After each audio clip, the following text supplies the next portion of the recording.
In the shadow of towering legends like Oda Nobunaga and Toyotomi Hideyoshi stood a woman admired for her beauty and intelligence. She was a noble sister, loving wife, and devoted mother. However, she is best remembered for her tragic life, a life thrown into the violent tides of the Sengoku period. Her name was Oichi.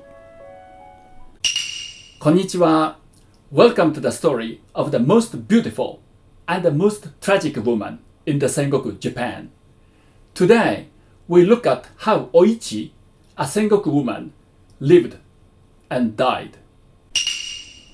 There are conflicting accounts about Oichi's early life, but according to tradition, she was born in 1547 as the fifth daughter of Oda Nobunaga, a daimyo of Owari province, modern-day Western Aichi Prefecture. Oichi was a younger sister of Oda Nobunaga, who went on to become the first unifier of Japan. She was 13 years younger than Nobunaga. Even as a child, she was admired for her beauty, grace, and intelligence, and reputedly grew up to become the most beautiful woman of Sengoku period. Nobuhide, her father, died in 1551, leaving her older brother Nobunaga to become head of the family. This early loss likely shaped her sense of loyalty and resilience.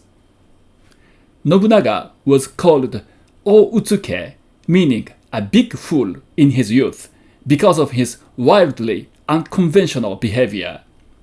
But after the death of his father, Nobunaga showed an excellent talent as a military commander. In 1559, at the age of 26, he unified Owari province, subjugating the rival branch family. A turning point for Nobunaga came in 1560. He defeated Imagawa Yoshimoto, the powerful daimyo of Suruga, in the Battle of Okehazama. The victory at Okehazama marked the beginning of Nobunaga's rise in the Sengoku Japan. From that point on, Nobunaga, hitherto a lesser-known daimyo, set out to unify the whole of the country. And Nobunaga used Oichi as a political pawn to further his ambitions of national conquest. Political marriages were a cornerstone of Sengoku-era diplomacy. Daimyo families frequently used marriage as a strategic tool to forge alliances, secure peace, and consolidate power across provinces. Nobunaga arranged Oichi's marriage to Azai Nagamasa to secure an alliance with the Azai clan. Nobunaga sought an alliance with the Azai because of the strategic importance of their domain, northern Omi province.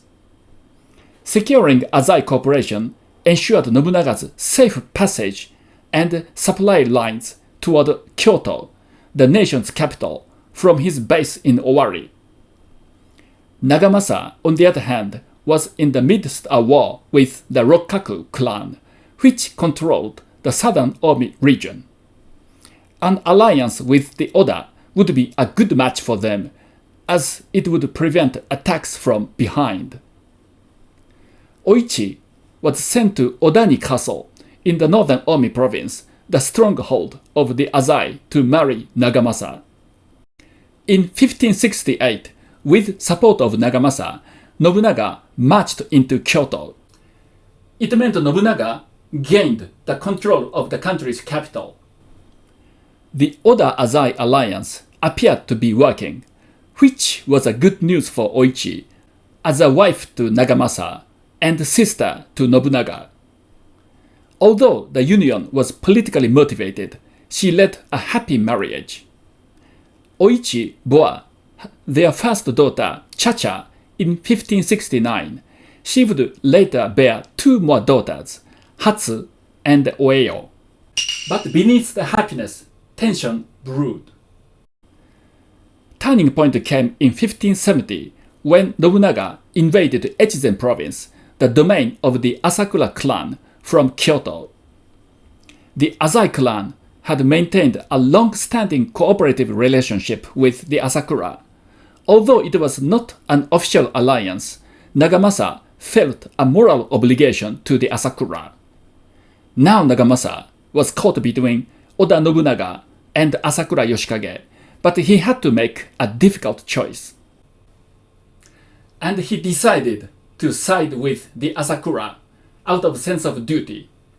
In other words, he would betray Nobunaga, his brother-in-law. Nagamasa secretly advanced his troops towards Echizen province, where Nobunaga was waging war against the Asakura. It was when Nobunaga was about to capture the Kanegasa castle, Asakura's branch castle, that Nagamasa launched an assault on Nobunaga's forces from behind. Caught off guard, Nobunaga was surrounded by the combined forces of the Azai and Asakura. This threw Nobunaga into one of the greatest crises in his life. Nobunaga's army was forced to make a difficult fighting retreat. He barely escaped death and returned to Kyoto. Nobunaga was a man who never tolerated betrayal. And Oichi was caught in the brutal conflict between her brother and husband, but she decided to stay with her husband. 3 months later, Nobunaga's counterattack against the Azai and Asakura began with the Battle of Anegawa in northern Omi province. The Azai and Asakura, in spite of their inferior military strengths, fought well at first but were gradually driven back. They suffered a crushing defeat and retreated to their respective strongholds. The Anegawa River, where the battle took place, was said to be stained red with blood of soldiers from both sides. Azai Nagamasa and Asakura Yoshikage were holed up in their respective castles and continued to resist Nobunaga. However, they were finally cornered in 1573.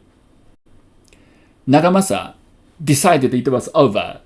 Oichi implored her husband to let her die together, but he ordered her to escape and take care of the daughters. She had no option. After entrusting Oichi and their daughters to Nobunaga's protection, Nagamasa set fire to the castle and committed seppuku. Oichi faced an immense personal loss over the death of her husband, but she likely healed her emotional wounds during the life with her daughters in her hometown in Owari. However, 9 years after Nagamasa's death, a shocking event occurred that once again threw Oichi into the stormy waters of fate. Honnoji incident. Nobunaga was assassinated by his senior vassal, Akechi Mitsuhide. Oichi lost her protector. But Mitsuhide wouldn't survive long. He was killed by Toyotomi Hideyoshi shortly after.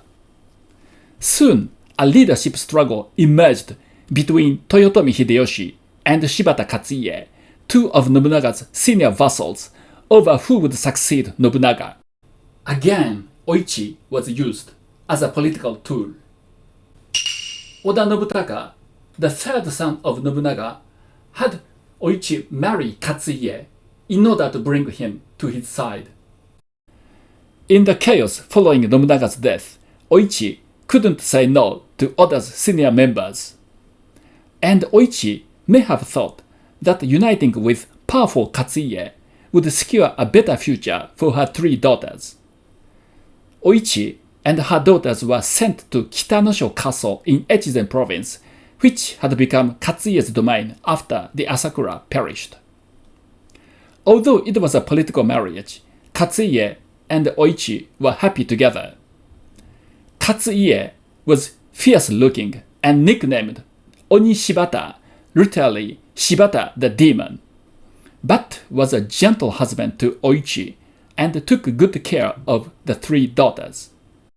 Yet their union was short-lived. Hideyoshi had to eliminate Katsuie to secure leadership position. Their rivalry culminated in the Battle of Shizugatake the following year. Katsuie's army initially won partial victories, but Hideyoshi then displayed his surprising mobility and tactical brilliance, beating them soundly. Katsuie retreated to Kitanosho Castle, where Oichi and her 3 daughters were waiting for him. Hideyoshi's army besieged the castle. Katsuie's army was severely depleted, and they were running out of food and water. There was no hope for breaking the siege. Katsuie decided it was over. Before committing seppuku, he begged Oichi to escape with her 3 daughters and seek Hideyoshi's protection. But Oichi refused. This time, she insisted she would die with her husband once their daughters had been sent away.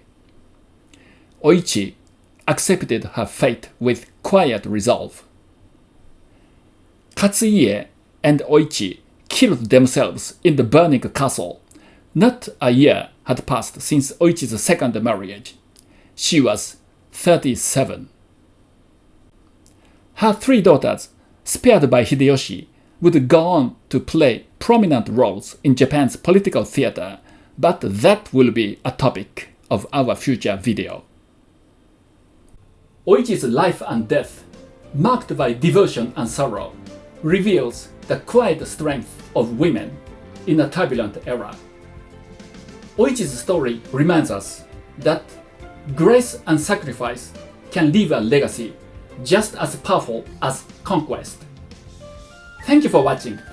If you found the story fascinating, please like and subscribe to explore more legends about the history of Japan. ありがとうございました。さようなら。